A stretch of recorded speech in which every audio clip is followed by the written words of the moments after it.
설교 시작하죠. 먼저 사도행전 18장 12절부터 21절까지 우리 한 목소리로 읽고 설교 시작하겠습니다. 12절부터 시작.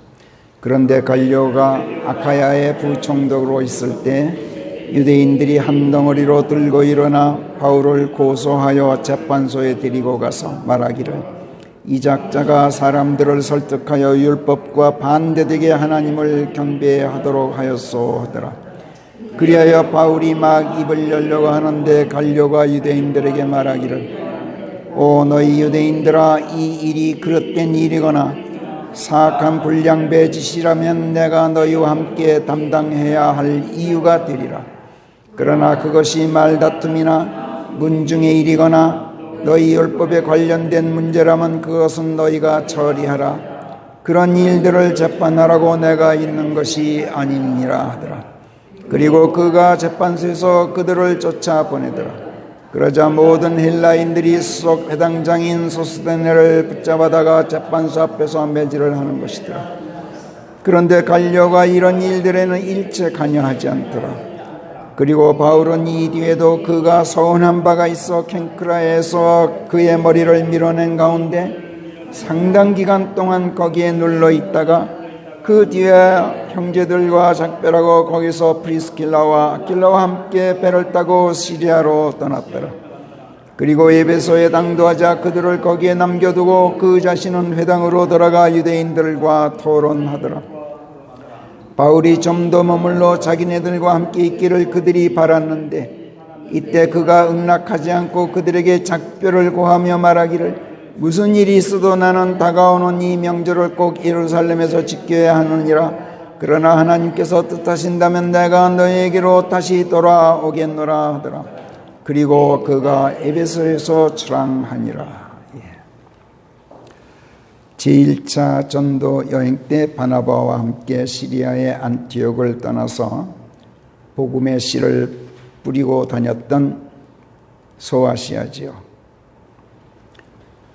구프로의 파포니, 팜필리아의 퍼가니, 피시디아의 안티옥, 또 루카오니아 지방의 이코니움, 루스트라, 더베 등 이 소아시아 지역을 재차 순방하면서 1차 때 복음을 받아들였던 그곳 형제들이 어떻게 지내고 있는지 살펴보려고 이번에는 바나바 대신에 실라를 대동하고 1차 여행 때의 역순으로 여정을 잡았던 바울의 제2차 전도 여행. 중도에서 갑작스러운 성령의 지시로 유럽의 마케도니아 지방으로 방향을 바꾸게 되었던 것을 우리가 성경에서 읽었습니다. 그래서 트로아에서 배를 타고 예기해 건너 마케도니아에 발을 들여놓음으로써 최초로 유럽 땅에서 바울의 복음 전파 활동이 전개되었는데 이때 빌립보, 데살로니가, 베레아, 아테네, 고린도 등지를 순방하게 되었죠. 그런 것들에서 바울 일행이 겪었던 일들을 우리가 지난주까지 살펴보았습니다. 1차 때 소아시아 지역에서도 그랬지만 2차 때 마케도니아 지방에서도 바울은 가는 곳마다에서 유대인들의 회당을 찾아 안식일을 철저히 지켰던 것을 우리가 보았습니다. 그 당시 안식일을 지켰다는 것은 요즘으로 치면 주일 성수를 철저히 엄수했다는 뜻이라고 했습니다. 하나님께서 거룩하게 하시어 하나님 당신 자신의 날로 정하신 안식일을 지킴으로써 거룩하게 성별된 그리스도인의 정체성을 망각하지 않았던 것이죠. 바울은 또 안식일마다 회당 모임에 참여하는 가운데 하나님께 경배하고 성경 말씀을 듣는 유대인들의 그 모임에 같이 참석해서 유대인들과 유대교로 개종한 이방인들에게 하나님의 말씀들을 강론하였습니다. 그때마다 예수 그리스도를 증거하고 예수님의 부활과 살아 역사하심을 역사를 하면서 회개를 촉구하고 구원의 복음을 받아들이도록 살아계신 예수 그리스도를 구원자로 영접하고 그분을 믿고 그분께 안겨서 그분 안에서 그분과 함께 죽고 그래서 옛사람의 죄의 몸을 멸하고 그분의 부활에 편승해서 그분과 함께 새 사람으로 일으켜지도록 역사하시는 성령의 인도하심을 받도록 설득하였죠. 그렇기 때문에 가는 곳마다에서 율법주의에서 벗어나지 못한 유대인들의 저항과 박해를 불러일으켰습니다. 2차 전도 여행 때도 데살로니가에서 유대인들의 강한 저항과 박해에 부딪히게 되었어요. 너무 심해서 저항과 박해가 결국 데살로니가를 떠나 켄크레아에서 배를 타고 아테네를 거쳐 고린도까지 내려오게 되었습니다.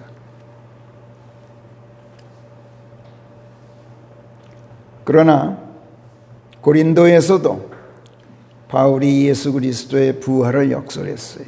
그분의 살아계심에 초점을 맞췄던 거죠.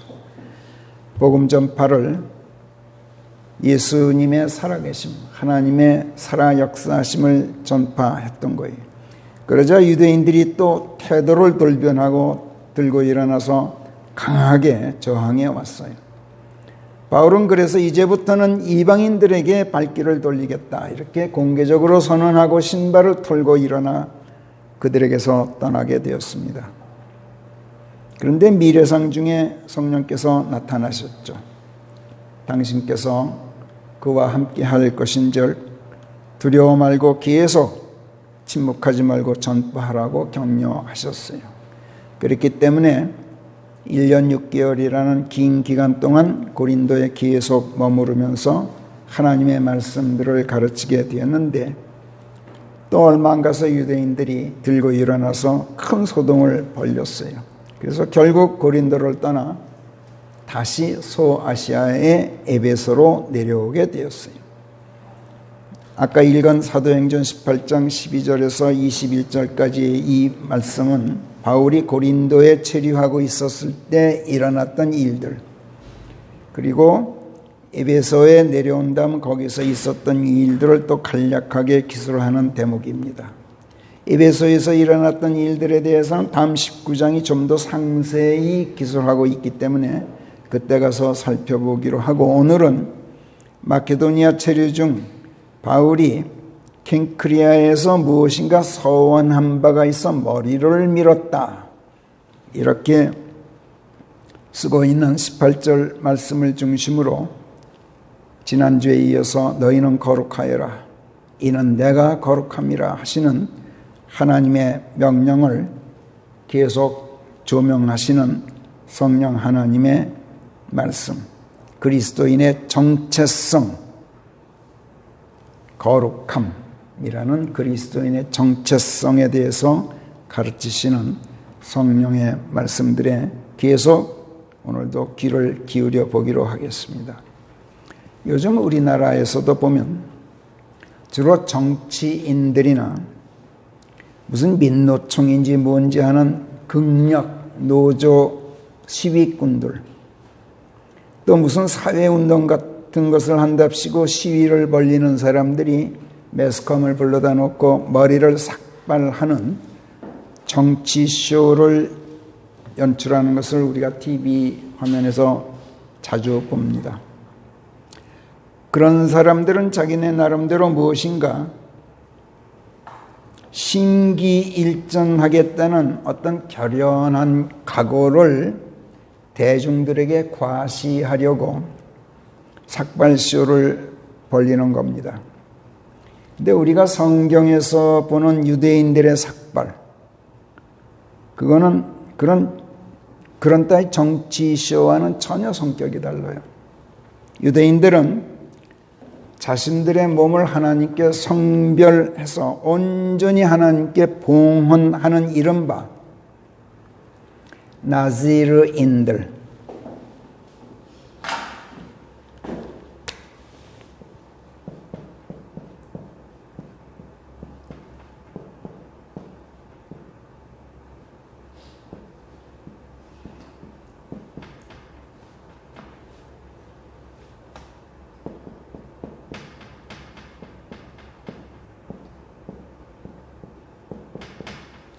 나즈르인이 되기 위한 서원을 서약했을 때 그때 머리를 밀었는데 서원 서약이 끝나기 전 성별 기간이 있어요. 그 성별 기간 중에는 머리에 삭도를 대는 것을 엄격히 금했어요. 절대로 성별 기간이 끝나야 머리를 밀었지 끝나기 전에는 머리를 밀지 못하게 했어요. 성별 기간 중에는 머리카락이 길게 자라도록 내버려 두는 것이 도리어 그 머리를 거룩하게 성별하는 것으로 여겨졌어요. 그리고 성별 기간이 끝나고 나즈르인이 되기 위한 서원 서약이 이루어지면 그때서야 나즈르인으로서의 그의 성별된 머리를 회중의 성막문에서 밀고 그 머리카락을 그가 드리는 제물 밑에 올려놓고 불에 태우도록 하나님께서 율법으로 규정해 놓으셨죠. 이 나즈르인이 되기 위한 서원 서약에 대한 규정이 상세히 기술되어 있는 민수기 6장을 우리가 약 1년 반 전에 공부한 바가 있어요. 사도행전 2장을 공부할 때 나사렛 예수가 무슨 뜻인지 이걸 공부할 때 우리가 그거를 살펴봤어요. 오늘 몇 군데 다시 읽고 기억을 좀 새롭게 해보기로 해요. 조금 발췌해 놨습니다. 그 민수기 6장 다시 한번 읽어봅시다. 민수기 6장 2절부터 시작. 남자든 여자든 자신들의 몸을 성별하여 주께 봉헌하기로 하고 자신들의 몸을 성별하여 나즈르인의 서원을 서약하게 될 때에는 그는 자신의 몸을 포도주와 독주로부터 갈라놓아야 할 것이요 포도주로 만든 식초나 독주로 만든 식초도 마시지 말아야 할 것이며 포도로 만든 여한 술도 마시지 말아야 하고 젖은 포도나 마른 포도도 먹지 말아야 할지니라. 그의 성별기간 중 모든 날들 동안 포도씨에서 껍질에 이르기까지 포도나무의 것으로 만든 어떤 것도 그가 먹어서는 안 될지니라. 그의 성별기간 중 서원의 모든 날들 동안 그의 머리에 삭도를 대어서는 안 될지니라. 그가 자기 몸을 성별하여 주께 봉헌한 날들 동안 그는 거룩해야 할지니 그 날들이 다 찰 때까지 그의 머리에 난 머리카락이 길게 자라도록 내버려 두어야 할지니라.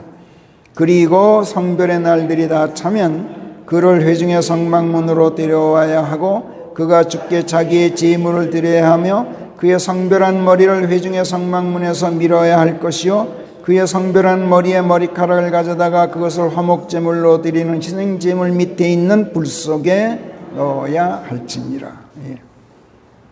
자신의 몸을 하나님께 온전히 봉헌한 나즈르인이 되기 위한 성별 기간 중 포도주는 물론 포도와 포도로 만든 일체의 것을 먹지도 마시지도 않는 것, 또 머리에 삭도를 대지 않은 채 긴 머리카락을 그대로 자라도록 두었던 것, 이것은 죽은 몸이 아니라 산 몸 그대로를 하나님께 드리는 모습을 그린 거예요.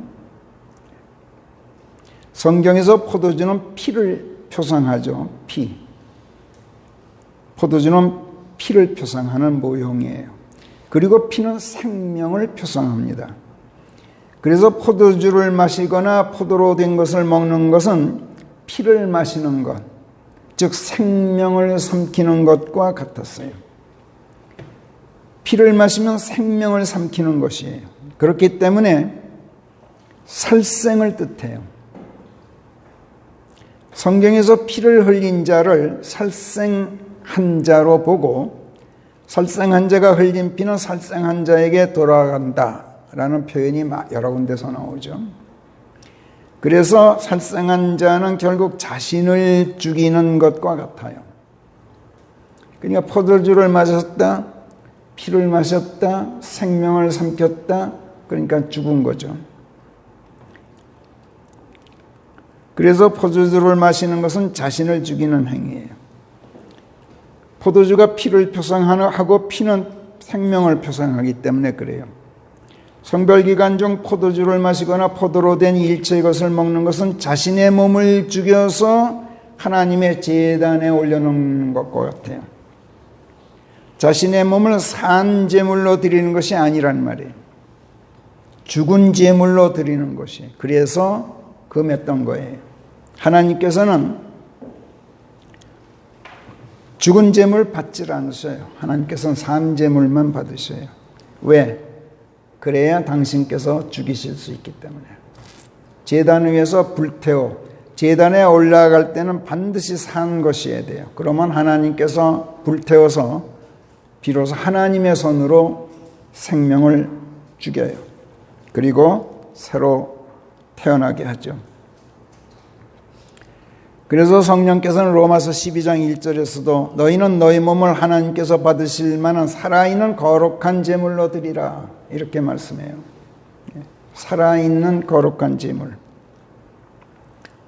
그리고 성별기간이 끝나고 나서 삭도를 대어서 머리를 밀고 그 머리카락을 희생제물과 함께 불에 태웠던 것은 살아있는 제물이 제단에 올려져서 불에 태워져서 본제물이 되었던 것처럼 자신의 몸이 제단 위에서 불태워져서 하나님께 온전히 드려지는 것을 보여주는 모습이었어요. 그래서 나즈르인이 되었다라는 것은 세상과 결별해서 하나님께 성별된 그의 몸이 하나님께 온전히 드려진 거룩한 사람이 되었다. 이것을 말해요. 그리고 밀어낸 머리카락을 희생제물과 함께 불태워버렸다는 것은 성별된 몸을 하나님께 제물로 온전히 드려서 옛사람이 연기로 사라지고 없어졌다. 이걸 말해요.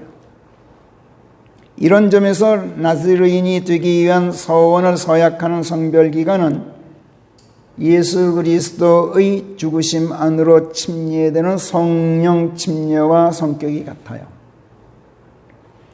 그리고 성별기간이 끝나고 머리를 밀었다는 것은 예수 그리스도의 부활에 편성해서 새롭게 거듭난 새 사람의 출생과 그 성격이 같은 거예요. 마태복음 26장에 이른바 최후의 만찬이라고 부르는 그 자리에서 예수께서 잔을 드시고 이것은 죄들을 사면하려고 사람들을 위하여 흘려지는 내 유언장의 피다 이렇게 말씀하셨죠.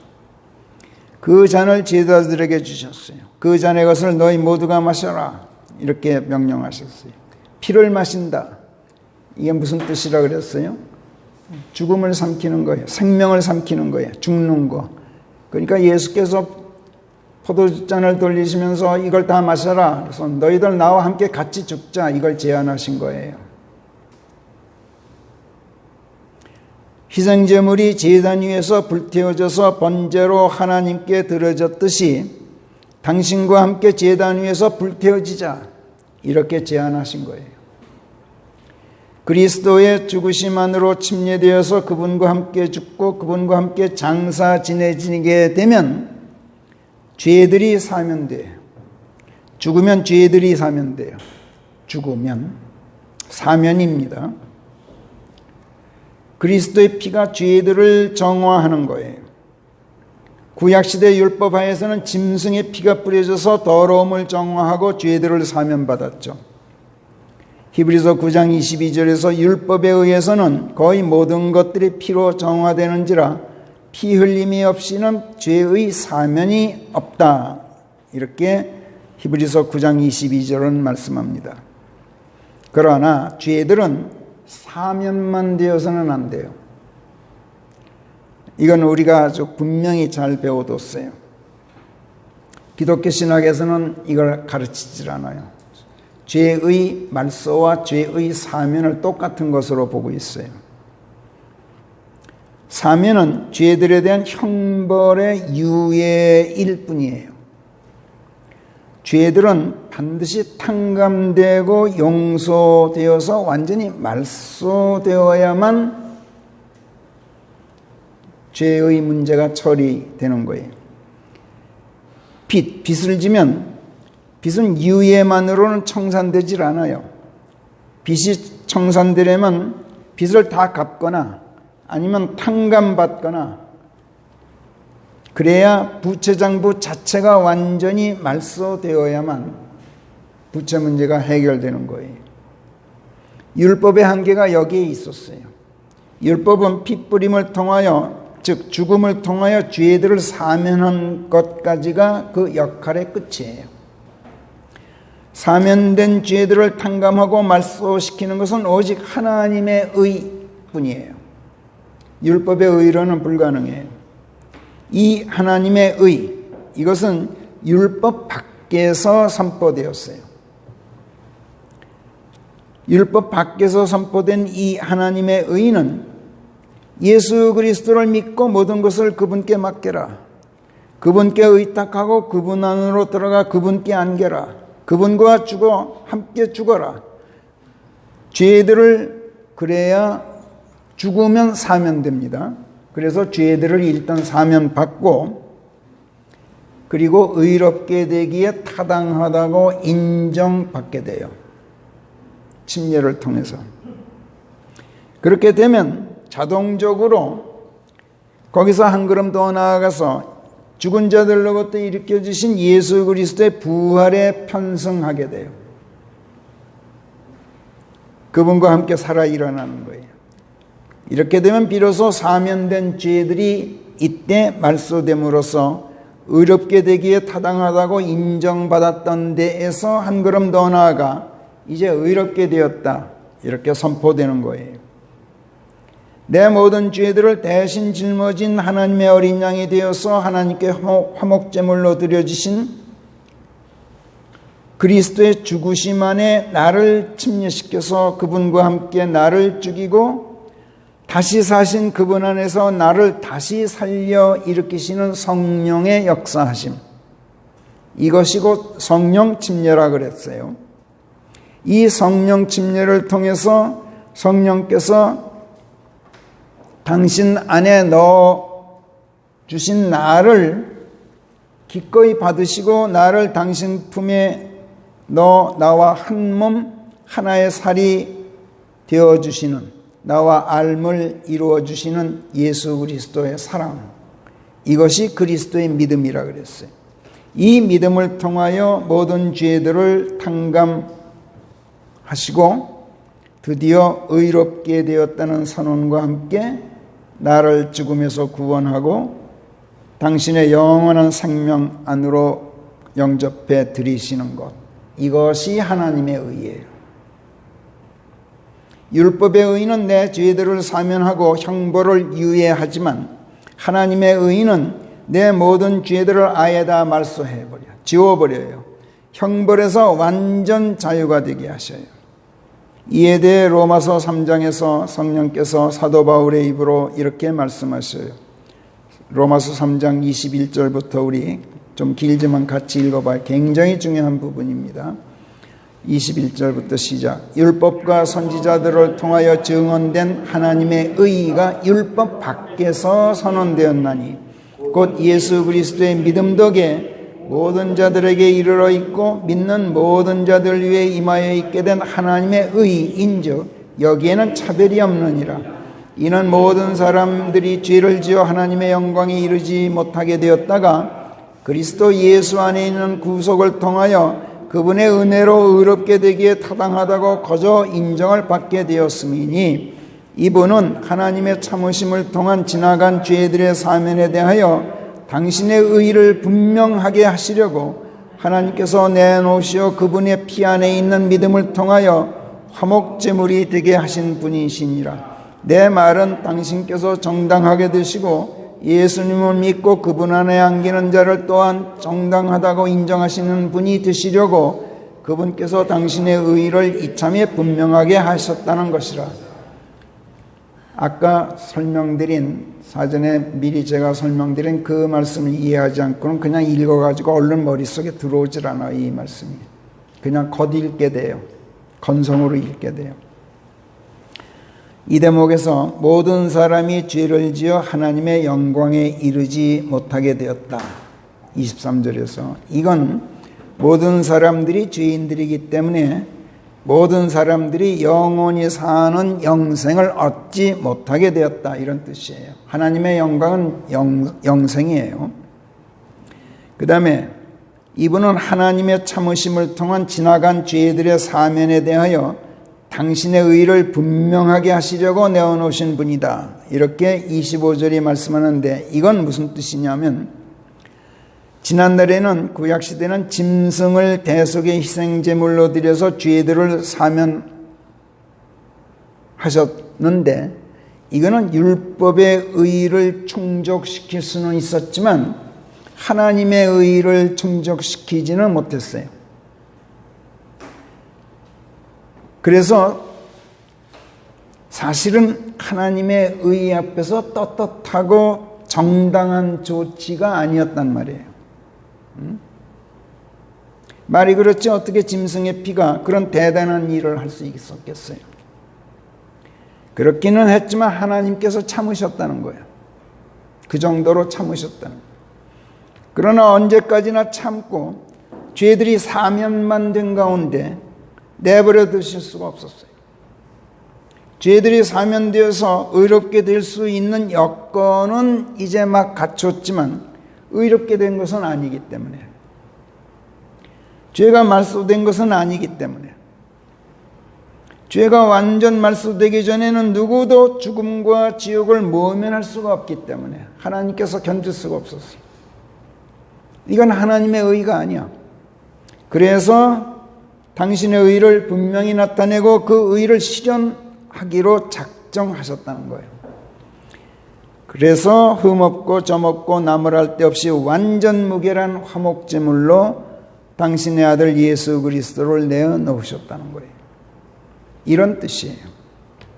또 그분의 피 안에 있는 믿음, 이렇게 표현한 말씀, 이건 개역본이건 아니건 간에 우리말 역본들이 너무나도 다 그분의 피를 믿는 믿음, 이렇게 옮겼지만 그런 뜻이 절대로 아니에요. 믿음은 예수 그리스도의 한 몸 되어주심이에요. 그분께서 나를 당신 품에 넣어주시는 것이 예수 그리스도의 믿음이에요.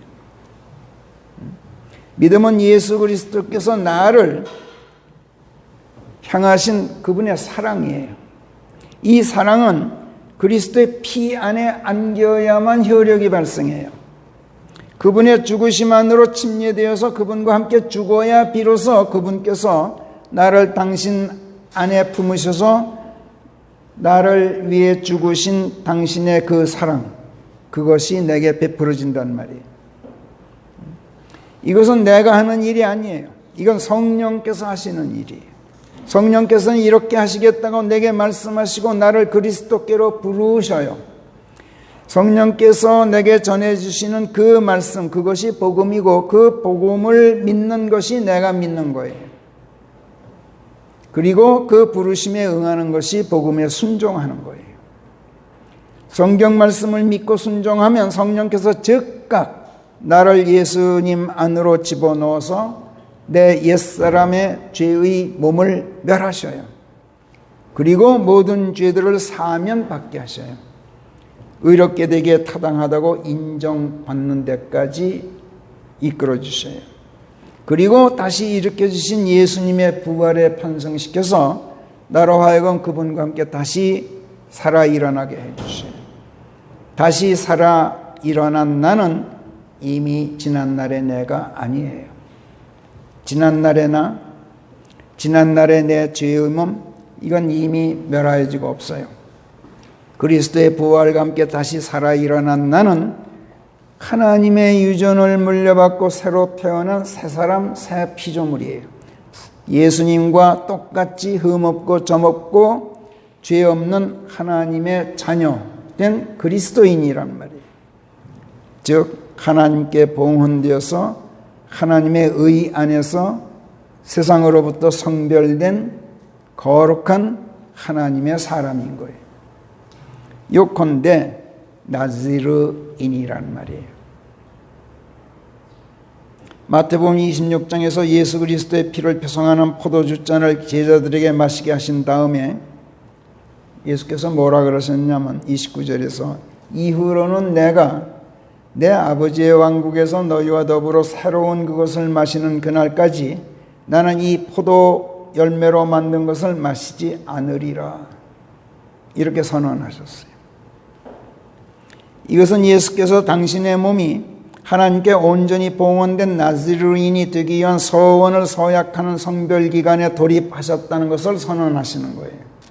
아까 민수기 6장에서 봤죠. 성별기간 동안은 포도주를 일체 마시지 못하도록 금했던 거. 그러니까 이후로는 내가 안 마시겠다 하는 것은 내가 이제 성별기간으로 들어간다. 이걸 선언하신 거예요. 그리고 십자가에 달리셨어요. 당신의 몸을 화목제물로 하나님께 온전히 드리셨어요. 이로써 성별기간이 끝났죠. 십자가에서 성별기간이 끝났어요. 그분의 십자가 죽음이 말하자면 성별된 나즈레인의 머리카락을 희생제물과 함께 불태워버린 것과 같은 것이었어요. 마태복음 27장에서 예수께서 골고다, 즉 해골터라고 불리는 곳에 당도하셨을 때 아직 십자가에 달리기 전입니다. 이때 사람들이 쓸개즙을 탄 신포도주를 주께 갖다 드리고 마시라 그랬어요. 근데 예수께서 마시지 않으셨죠. 왜 안 마셨어요? 성별기간이 아직 십자가에 달리시기 전이에요. 하나님께 완전히 봉헌되기 전이란 말이에요. 그래서 안 마신 거예요. 마가복음 15장에서는 몰약을 탄 포도주라고 되어 있습니다만, 나즈르인이 되시기 위한 서원의 성별기간이 미처 다 끝나기 전이었기 때문에 포도 열매로 만든 일체의 것을 입에 대지 않으셨던 거예요. 자, 그런데 요한복음 19장에 가면 주께서 십자가에 달리셨을 때 상황이 틀립니다. 그때 내가 목이 마르다 이렇게 말씀하셨어요. 이때 사람들이 신포도주를, 포도주가 식초로 변하면 발사믹이 되죠. 발사믹 식초. 그거를 예수님의 입에 갖다 대드렸어요. 주께서 그 신포도주를 받으셨어요. 이미 나즈르인이 되기 위한 성별의 서원 기간이 끝난 거예요. 십자가였기 때문에.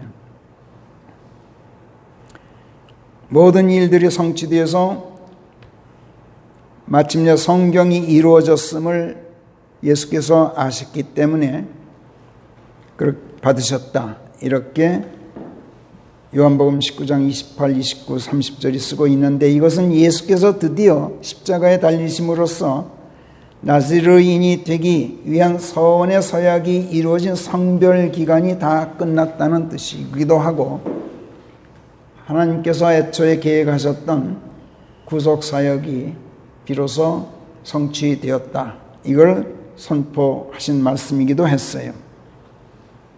예수께서 다 이루어졌다 이렇게 선언하셨던 거죠. 따라서 사도행전 18장에서 아까 읽은 사도 바울이 캔크라에서 서원한 바가 있어서 머리를 밀었다, 이 말은 아까 말씀드린 것처럼 세상 사람들이 뭘 각오하고 심기일전하기로 결단한 것을 과시하려는 것과는 전혀 성격이 다르게 자신의 몸을 온전히 하나님께 거룩하게 봉헌하기로 서원하고 나즈르인이 되는 성별기간이 다 끝남으로써 이제 완전한 나즈르인이 되었다는 것을 의미해요. 머리를 밀었다는 건 이미 나즈르인이 되기 위한 모든 과정이 끝난 걸 말해요.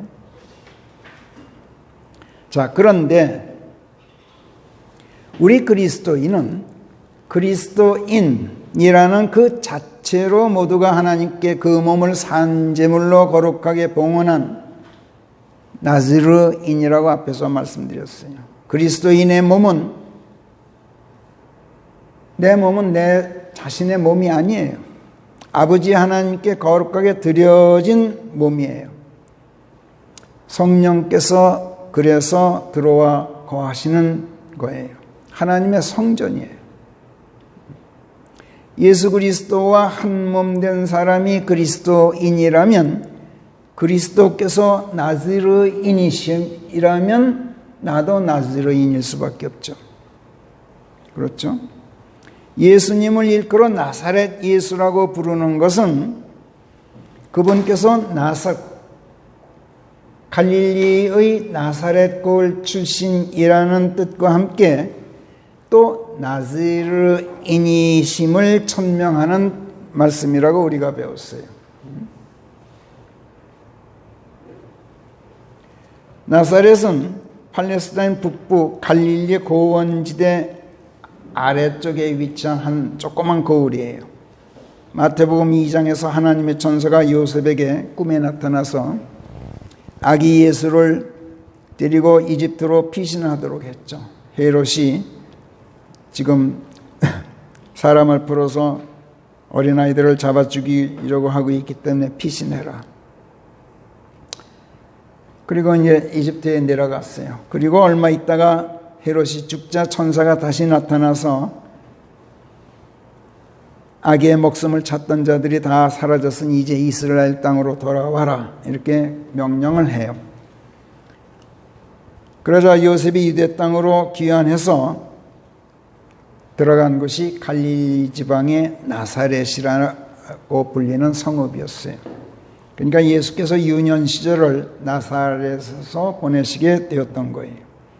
그 결과 예수께서 나사렛 예수라고 지칭되셨던 것인데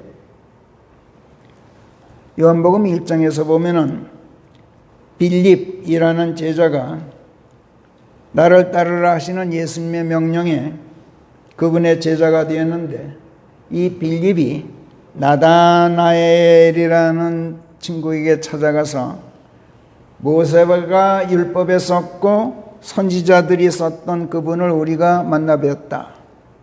곧 요셉의 아들 나사렛의 예수시라 이렇게 전해요. 이때 나다나엘이 뭐라 그러냐면 빌립에게 나사렛에서 무슨 선한 일이 생길 수가 있겠느냐 이렇게 반응을 했다고 요한복음 1장 46절이 쓰고 있죠. 이걸 보면 갈릴리 지방의 나사렛이라는 성읍이 그 당시 유대인들에게 천시되던 고을이었다는 걸 우리가 알 수 있어요. 나사렛? 그 별 볼 일 없는 데지 뭐 이렇게 천시했단 말이에요. 그 이유에 대해서는 우리가 1년 반 전에 자세히 공부했어요. 오늘은 생략하기로 하겠어요. 나사렛 사람.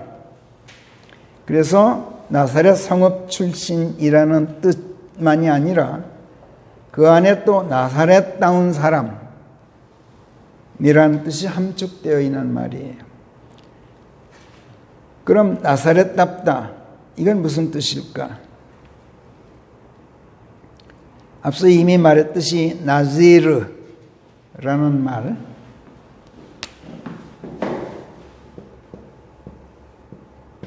나지르 히브리어인데 히브리어로 쓰면은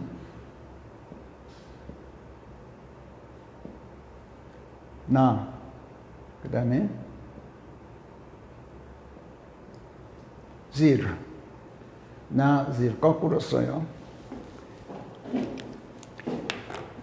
이 단어는 선별되었다, 성결케 되었다, 하나님께 드려졌다, 봉헌되었다 이런 뜻이에요. 또 무슨 뜻이 있느냐면 가지치기가 안 된 포도나무, 그냥 포도나무에서 포도 크게 열리라고 가지치기를 하죠. 그런 걸 안 한 상태.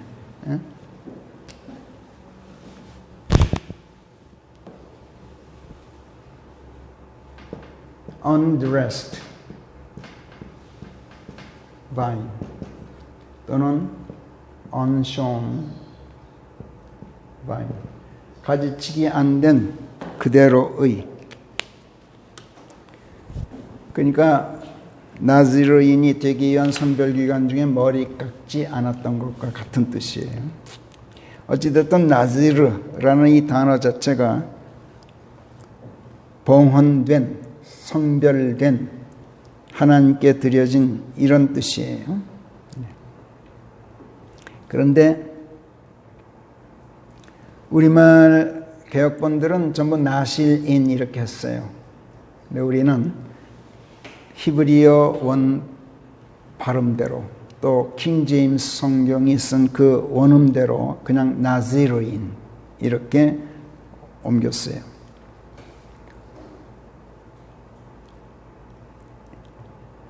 예수님을 일컬어서 나사렛 사람이라고 부르는 것은 그래서 갈릴리의 나사렛 고을 출신이라는 뜻과 함께 나지르 된 사람, 즉 성별된 사람, 봉헌된 하나님께 거룩하게 봉헌된 분이시라는 의미가 함축되어 있어요. 짐승 제물이건 곡식 제물이건 또 그것이 화목 제물이건 속죄 제물이건 구약 성경에서 번제를 통해서 하나님께 희생 제물로 드려졌던 모든 제물들은 모두가 희생 제물로 드려지시게 될 예수 그리스도의 표상이었어요. 그건 여러분들이 잘 아실 거예요.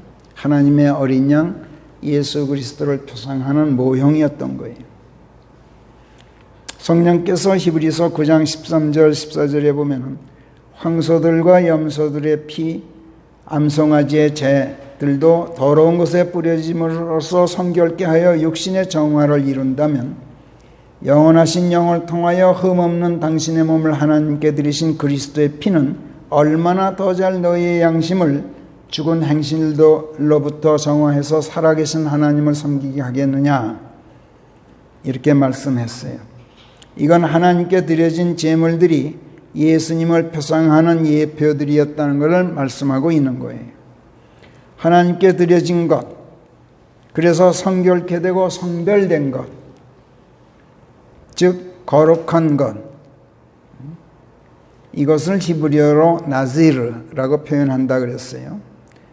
그리고 거룩하게 봉헌된 사람을 나지르인, 나자라이트 이렇게 했단 말이에요.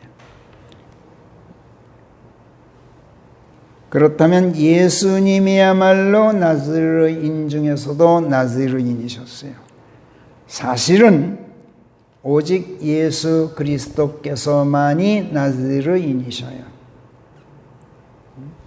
하나님께 완전히 드려지신 유일한 분이 예수 그리스도 한 분이기 때문에 그래요.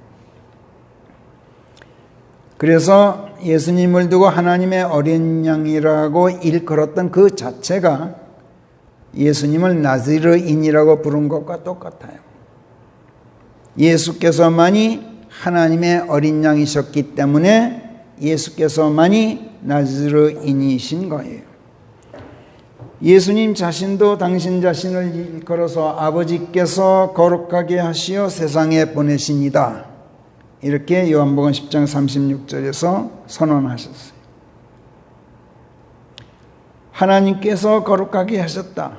이 말은 하나님께서 당신 자신의 것으로 삼으셨다. 복되게 하셨다. 이런 뜻이고, 하나님께서 누군가 당신 것으로 삼으셨다면 이거는 그 누군가가 하나님께 거룩하게 드려졌다는 뜻이고, 따라서 하나님께서 예수님을 거룩하게 하셨다면 이것은 예수께서 나지르 되신, 즉 하나님께 봉헌되신 나지르인이셨다라는 뜻과 똑같아요. 그리고 예수께서 요한복음 17장에서 성부 하나님께 기도하시면서 저들을 위해서 제가 저 자신을 거룩하게 합니다. 그래야 저들도 진리를 통하여 거룩해질 수 있을 것입니다. 당신이 거룩해져야, 당신이 하나님께 봉헌되어야 당신 안에 들어올 사람들도 하나님께 자동적으로 거룩하게 드려질 것 아닙니까? 라고 기도했던 거예요. 성경은 예수께서 오신 것을 두고 히브리서 7장 27절에서 자신을 드리셨을 때 여느 대제사장들처럼 자신들의 죄들을 위해서 그 다음 백성의 죄들을 위해서 매일 희생제를 드릴 필요가 없는 대제사장께서 오신 것이다. 예수님께서는 번번이 희생제를 드릴 필요가 없었어요. 자신을 드리셨을 때 단번에 다 하셨어요. 그리고 28절에 가서 영원토록 거룩하게 드려주신 아들이시다 이렇게 표현해요. 그렇다면 그분 안에 있는 우리도 하나님께 거룩하게 드려진, 그것도 영원토록 거룩하게 드려진 하나님의 아들들인 거예요. 우리 모두가 나즈르인이란 말이에요.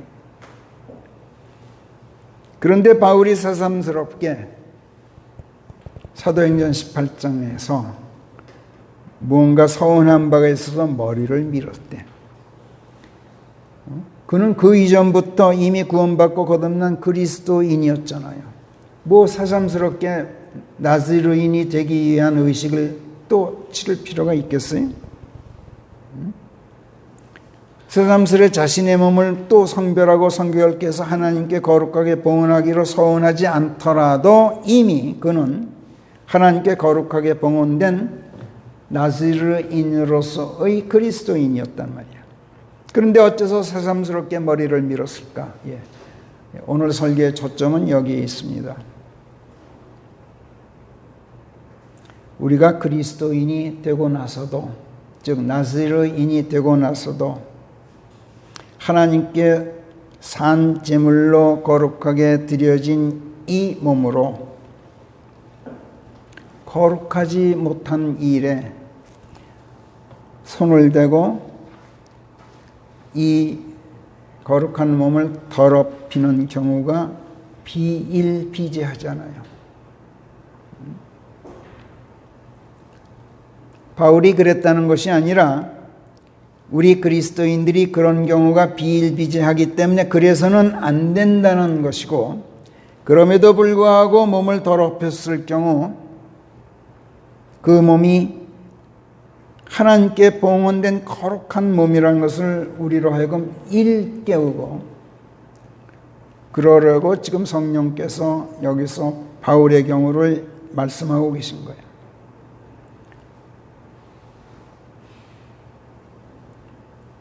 고린도전서 6장에 보면은 성령께서 바울의 입으로 이렇게 아주 강한 어조로 말씀하셔요. 고린도전서 6장 한번 보십시다. 거기 15절부터 19절까지 같이 읽어요. 20절까지 시작. 너희의 몸이 그리스도의 지체들임을 너희가 알지 않느냐? 결코 그리스도의 지체들을 가져다가 창녀의 지체들이 되게 해서야 되겠느냐? 결코 그럴 수는 없느니라. 그런데 이게 무슨 소리냐? 창녀와 합한 자는 창녀와 한 몸인 것을 너희가 알지 않느냐? 그분께서 말씀하시기를 둘이 하나의 살이 된다 하시느니라.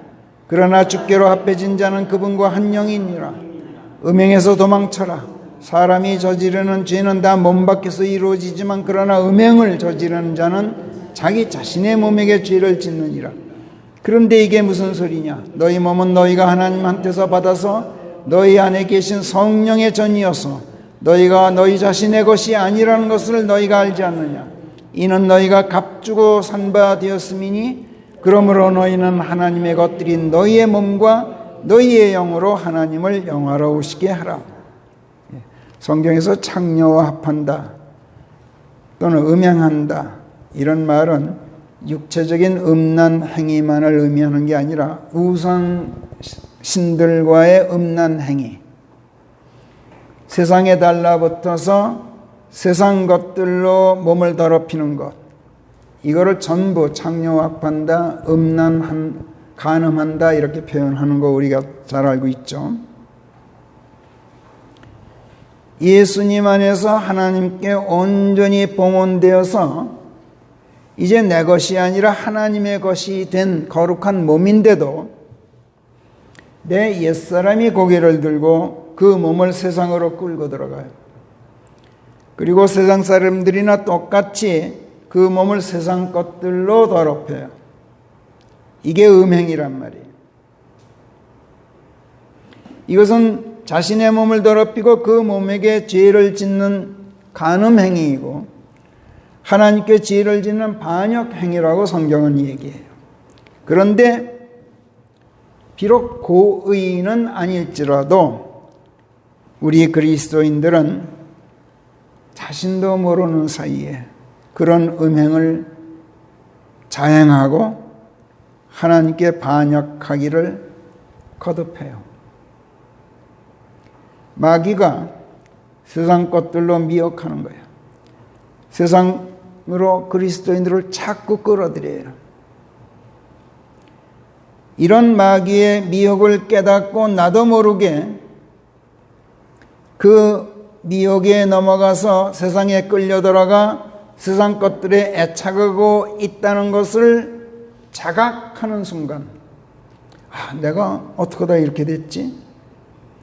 아뿔싸 하고 내가 정신을 가다듬을 때 회개하게 되죠.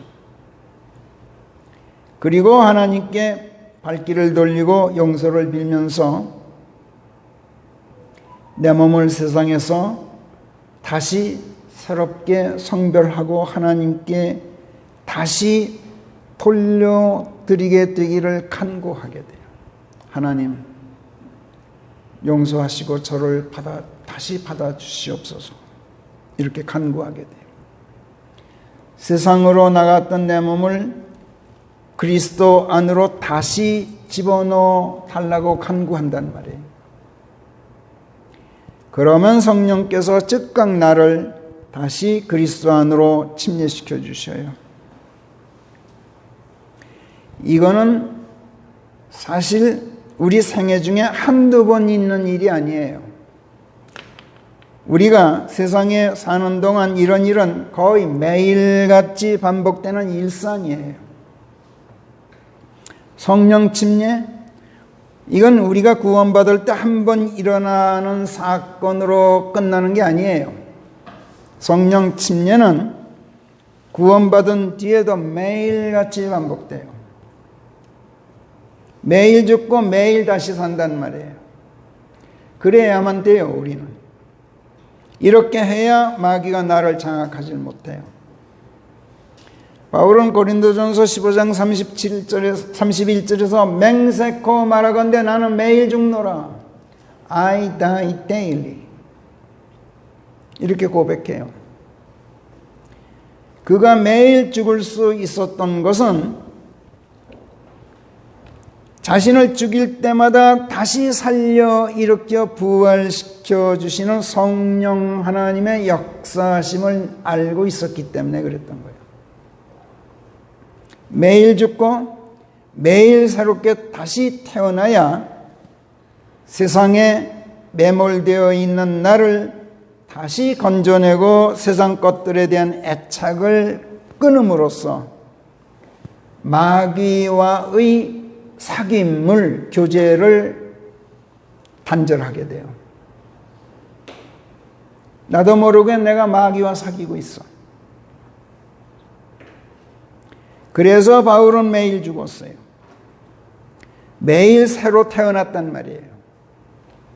이 고백을 하는 대목에서 바울은 다음과 같이 말합니다. 고린도전서 15장으로 가서 29절부터 같이 읽어봐요. 시작. 죽은 자들이 일어나는 것이 전혀 아니면 죽은 자들이 되려고 침례되는 자들은 달리 어찌하란 말이냐. 그럼 왜 그들이 죽은 자들이 되려고 침례된단 말이냐. 거기까지만. 침례는 죽는 거예요. 죽은 자들이 되려고 받는 게 침례예요. 그런데 왜 죽으려고 하느냐? 다시 살기 때문에 그런 거 아니냐? 죽은 자들이 일어나는 것 때문에 침례되는 것 아니냐? 성령 침례를 말해요.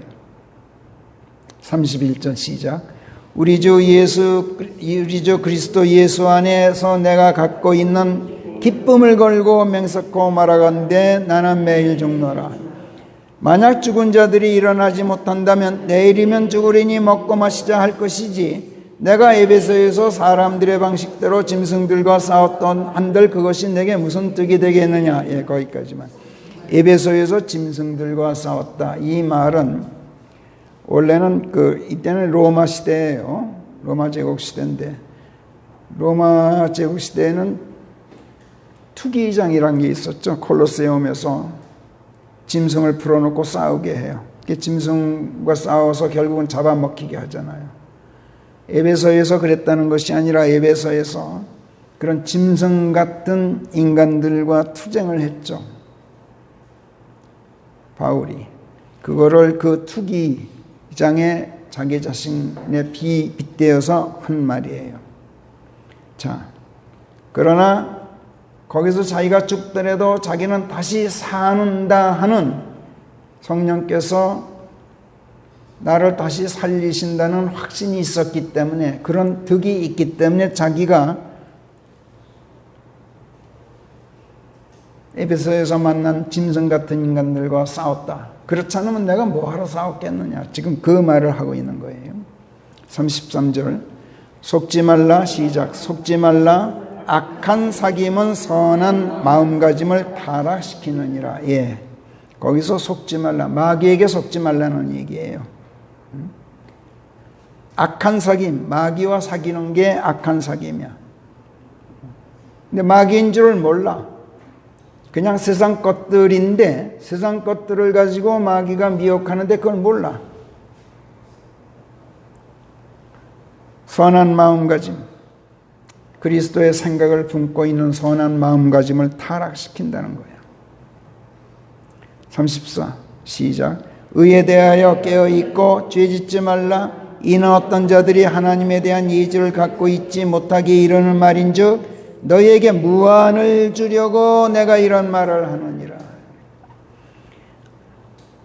성경 이 말씀 34절 읽고서 무한을 느끼는 그리스도인들이 몇이나 될 것 같아요.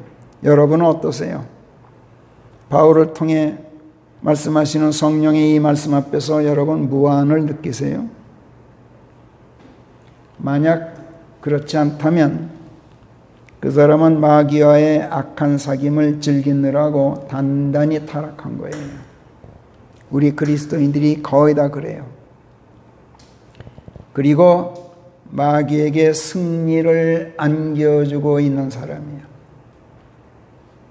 하나님에 대해서 반역 행위를 하는 거예요. 이런 사람은 그 사악한 자의 포승줄에 묶여 있는데도 하나님께서 그 포승줄을 끊어주질 않으셔요. 그래서 결국 어찌 됩니까? 아까 묵상했던 시편 130편에서 말씀하죠. 시편 130편으로 가서 거기 다시 제가 발췌해 놓은 게 있을 거예요. 유인물 보시면 시편 130편 1절부터 시작. 내가 젊었을 때부터 저들이 나를 여러 차례 괴롭혀 왔은즉 이스라엘은 이제 이같이 말해도 되리니 내가 젊었을 때부터 저들이 나를 여러 차례 괴롭혀 왔거니와 그런데도 저들이 나를 이겨본 적은 한 번도 없다 하고 말해도 되리라. 4절. 주께서는 의로우시나니 그분께서 그 사악한 자의 포승줄을 동강동강 끊어버리셨도다. 6절. 저들은 미쳐 자라기도 전에 시들어 죽는 지붕 위에 풀같이 될지니 그것이 낫지라는 자의 손에 한 줌도 되지 못하고 단을 묶는 자의 품에 한 아름도 되지 못하게 될지어다. 길 가는 자들이 말하기를 우리가 주의 이름 안에서 너희를 축복하노니 주의 복되게 하심이 너희 위에 있기를 비노라 하지 않게 될지어다. 저주예요. 지금 그리스도인으로 거듭나고서도 성숙하지 못해서 미처 자라기도 전에 시들어 죽는 지붕 위에 풀같이 되어서야 되겠어요? 주께서 오시는 날 수확하는 천사들의 손에 한 줌도 되지 못하는 신세, 단을 묶으시는 수확꾼이신 예수님의 품에 한 아름도 되지 못하는 자가 된다면 그 부끄러움을 어떻게 감당할 것인가? 아니, 그리스도께서 오시기 전이라도 길 가는 사람들이 우리를 보고 주의 이름 안에서 너희를 축복하노라, 주의 복되게 하심이 너희 위에 있기를 비노라 하기는커녕 손가락질하고 침을 뱉는다면 우리를 보고 이 얼마나 창피하고 가슴 아픈 지옥입니까? 세상 것들에 대한 애착을 끊고 세상 것들에 대해서 우리가 초연해야 돼요. 우리를 세상에서 해방하시는 성령 하나님께 의탁해야 돼요. 너희는 거룩하여라. 이는 내가 거룩함이라. 오늘도 우리 성령께서 우리에게 이렇게 다 이루고 계셔요. 기도하겠습니다. 저희들을 성결케 하시고